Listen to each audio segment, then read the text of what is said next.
every block of stone has a statue inside of it, and it's the task of the sculptor to discover it. This is a quote by Michelangelo, and it's actually painted on a wall in our school. Do you like my hair, by the way?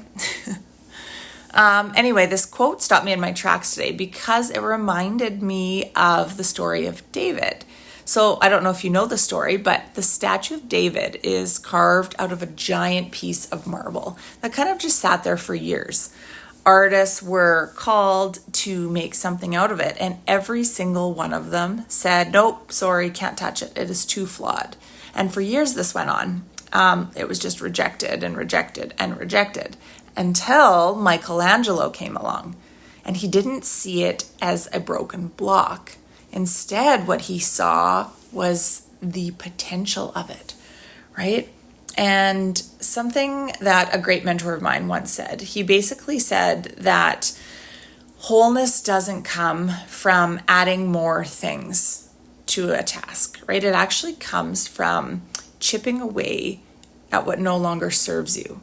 And that is when things really started to click for me, kind of like the David statue, right? I had spent years adding on more things, more achievements, more credentials, more ways to prove that I was enough.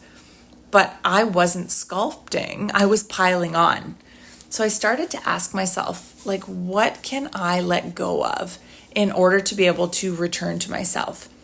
And my answers were kind of simple, but so I decided to let go of societal norms, that ones that tell me that I'm not enough. My badge of honor for being so busy.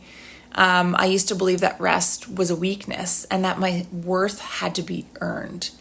And so by removing these fears, I slowly began to find my way back to the me that I had forgotten.